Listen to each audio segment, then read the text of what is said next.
According to B.F. Skinner, motivation is the super highway to learning.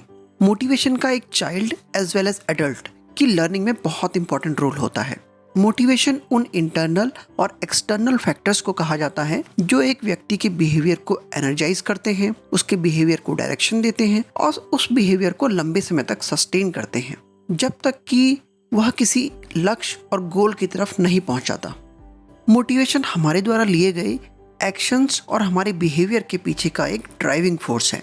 Motivation को कई तरह की थ्योरी से एक्सप्लेन किया जाता है। उसमें मेजर हैं humanistic theory, cognitive theory, behaviouristic theory.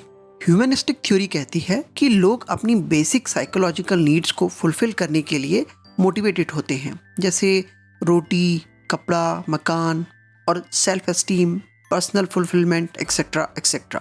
For example Maslow की hierarchy of need theory. Cognitive theory कहती है कि मोटिवेशन तब अराइज होता है जब कॉग्निटिव डिसोनेंस होता है, मतलब जब हमारे बिलीफ और हमारे एक्शंस उन दोनों के बीच में एक गैप होता है और इस गैप को फिल करने के लिए ही हम मोटिवेट होते हैं। For example expectancy theory. वहीं बिहेवियरिस्ट थ्योरी कहती है कि मोटिवेशन तब आता है जब हम या तो किसी रिवॉर्ड को पाना चाहते हैं या फिर किसी पनिशमेंट से बचना चाहते हैं। फॉर एग्जाम्पल किसी एग्जाम की तैयारी में हम फुल्ली मोटिवेटेड होकर इसलिए प्रिपरेशन करते हैं कि एग्जाम क्लियर करने के बाद हमें अच्छी जॉब मिलेगी। ऑपरेंट कंडीशनिंग इसका एक अच्छा उदाहरण है। इन सभी थ्योरीज के ऊपर इस चैनल पर वीडियोस अपलोडेड हैं, do check them out. Motivation को दो कैटेगरीज में डिवाइड किया जाता है, इंट्रिंसिक मोटिवेशन और एक्सट्रिंसिक मोटिवेशन। इंट्रिंसिक मोटिवेशन जैसा नाम ही बता रहा है, जो अंदर से आए। इंट्रिंसिक मोटिवेशन एक तरह से ऐसी एक्टिविटी में एंगेज होना है जो हमें अंदर से सेटिस्फेक्शन का एहसास कराए। इंट्रिंसिक मोटिवेशन हमारी इंटरनल डिजायर्स को दर्शाता है, जिसके कारण हम कुछ सीखना या किसी टास्क में एंगेज होना चाहते हैं क्योंकि वो हमें पर्सनली रिवॉर्डिंग लगता है और एक फुलफिलमेंट का एहसास कराता है। जो लोग अंदर से मोटिवेटेड होते हैं उन्हें किसी भी एक्सटर्नल रिवॉर्ड या प्रोत्साहन की जरूरत नहीं होती है क्योंकि उन्हें लर्निंग के पूरे प्रोसेस में सेटिस्फेक्शन मिलता है। इंट्रिंसिक मोटिवेशन की बात करें तो एडवर्ड डेसी और रिचर्ड रायन द्वारा प्रपोज सेल्फ डिटर्मिनेशन थ्योरी यानी कि SDT सबसे मेजर थ्योरी है।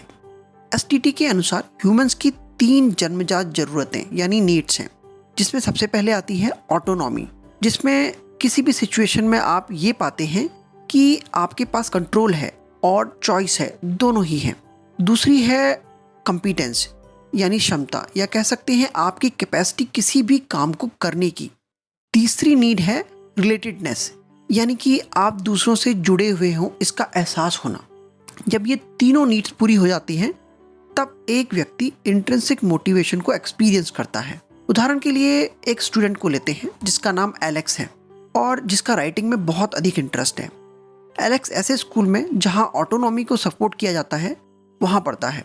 एलेक्स को ये आज़ादी है कि वह टॉपिक्स खुद चूज कर सकता है जिसमें वो लिखना चाहता है, वो अपना राइटिंग स्टाइल खुद चूज कर सकता है। एलेक्स को हर तरह की ऑटोनॉमी है और एक सेंस ऑफ ओनरशिप और एक कंट्रोल है उसके पास उसकी राइटिंग को लेकर के। इस कारण उसका मोटिवेशन बढ़ेगा और प्लस उसको राइटिंग के असाइनमेंट में भी वह डीपली इंगेज हो पाएगा।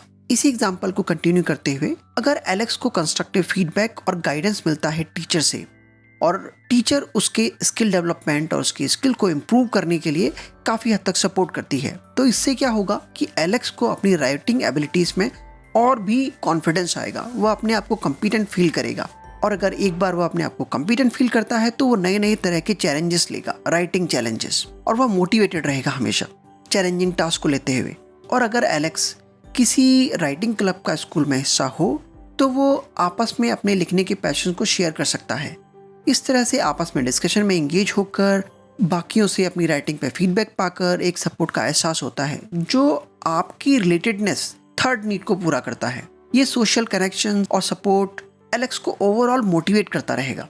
अल्टीमेटली यह एक टीचर की रिस्पॉन्सिबिलिटी है कि वह स्टूडेंट के एरियाज ऑफ इंटरेस्ट को आइडेंटिफाई करे, उसे ऑटोनॉमी प्रोवाइड करे, स्किल डेवलपमेंट में उसे असिस्ट करे और एक सेंस ऑफ बिलोंगिंगनेस यानी कि रिलेटेडनेस फील कराए उस सब्जेक्ट एरिया में, so that student intrinsically motivated रहे जब तक वह अपने लक्ष्य तक ना पहुंच जाए। इंट्रिंसिक मोटिवेशन से रिलेटेड एक और कंसेप्ट है फ्लो स्टेट। इंट्रिंसिक मोटिवेशन मदद करता है स्टेट ऑफ फ्लो को अचीव करने में। फ्लो स्टेट उस सिचुएशन को कहते हैं जब एक इंडिविजुअल एक एक्टिविटी में पूरी तरह डूब जाता है, उसे फोकस तरीके से गहरे कंसंट्रेशन से करता है, ऐसे जैसे उसे समय का एहसास ही ना हो, इतना इंडल्ज हो जाता है उस एक्टिविटी में। यह तब होता है जब किसी भी टास्क का लेवल ऑफ चैलेंज इंडिविजुअल के स्किल सेट से मैच करता है और पूरा का पूरा एक्सपीरियंस रिवॉर्डिंग बन जाता है।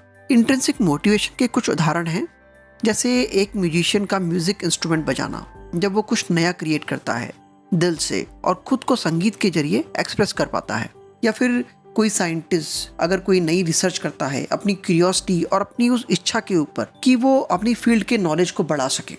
अब आते हैं एक्सट्रिंसिक मोटिवेशन पर। एक्सट्रिंसिक मोटिवेशन जैसे कि नाम से ही पता चलता है, ऐसी किसी भी एक्टिविटी में एंगेज होना जिसमें या तो कोई बाहरी रिवॉर्ड मिलेगा या किसी पनिशमेंट से बचा जा सके। इसमें एक्सटर्नल फैक्टर्स का ही मेजर रोल होता है, जैसे एग्जाम में मार्क्स, लोगों से प्रशंसा मिलना, मनी एक्सेट्रा।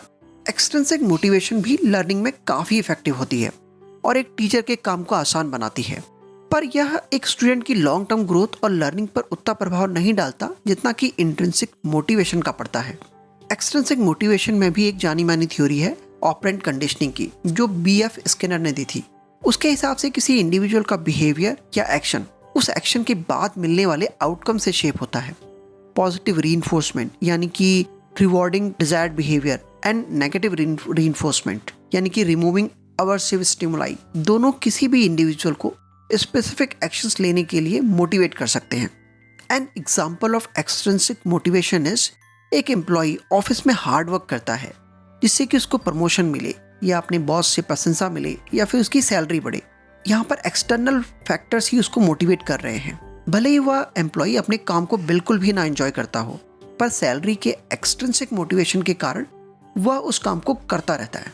आइडियली एक टीचर को स्टूडेंट की हेल्प करनी चाहिए इंट्रिंसिक मोटिवेशन को नर्चर करने में, जो कि उसकी long term learning and growth में असिस्ट कर सके। एडिशनली टीचर का यह भी रोल इम्पोर्टेंट है कि वह क्लासरूम लर्निंग का रियल लाइफ में यूसेज से कनेक्शन डेवलप करने में स्टूडेंट की हेल्प करे, जिससे कि स्टूडेंट के पास सफिशिएंट एक्सट्रिंसिक फैक्टर्स होंगे जो कि उसको पढ़ाई करने के लिए मोटिवेट करते रहेंगे। Friends, hope you like this session. Keep learning at the good life. फिर मिलते हैं।